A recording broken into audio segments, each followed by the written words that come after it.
确实，前两天呢，路径还是天女散花。不过呢，今天高压开始减弱之后呢，各国路径也慢慢的要来趋于一致了。不过，海上台风警报呢，已经在早上的5点半来发布了。目前的海警区块呢，是锁定在巴士海峡为主，但它随着慢慢逼近的时间，东部的海域跟北部海域呢，也会纳入整个海警的范围。先来看一下呢，过去的资料，速度有稍微慢一点点，21转16公里，还是朝着西北的方向，而且呢，中心的风速53公尺每秒。刚刚也说到了小钢炮的类型，台湾的台风呢，上限是55公尺每秒，所以呢，它只差了一点点，也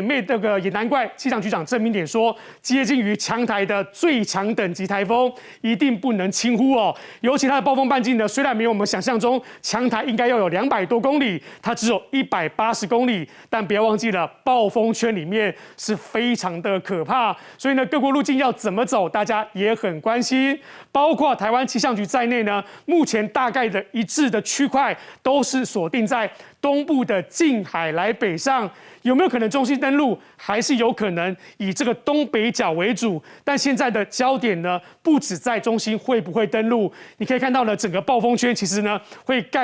盖满整个台湾1半以上的陆地，这是比较可怕的，因为我们一直说中心登不登陆不是重点，是它的暴风圈有没有触碰到台湾的陆地。所以目前看起来呢，陆上警报最快中午过后到傍晚呢就会发，而且呢是以花东还有东台湾首当其冲的陆上警报为主。而中台呢，它的暴风圈预计靠近台湾或是侵袭台湾的时间点呢是中度台风，一路从南往北走，而且呢东台湾可以说是被横扫的状况。周六周日呢影响是最剧烈的，风雨在今天晚上入夜，花东就会开始逐渐感受明显起来，所以呢，特别注意一下这个台风呢，中心有没有登陆已经不是重点了，它的暴风圈会不会在东修？今天的白天还是有机会。气象局说呢，要往西修呢，应该是不太可能的，除非保持现有的状况，不然就是往东再偏一点点，都是合理或是在误差范围里面的修正。当然，4个水系呢，你就可以看到呢，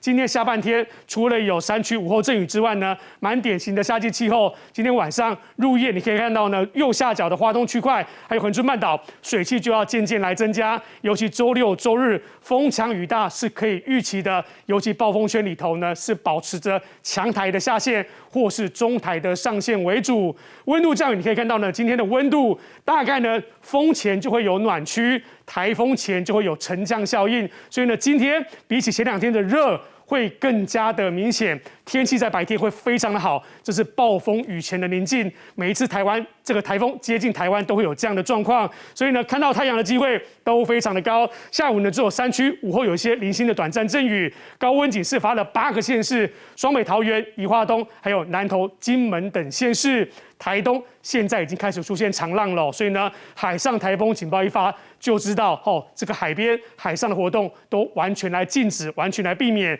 沿海的阵风随着时间、随着参数慢慢的靠近所以呢，长浪、强阵风的机会会越来越多。最重要的，今天就要关心第一个路径有没有可能在东修；第二个，暴风圈涵盖在台湾的陆地到底有多少的范围？这是今天2个必须来观察的重点。明天补班补课会不会被影响？周日最剧烈，然后周一有没有后续台风尾的情形？都持续锁定气象更新喽。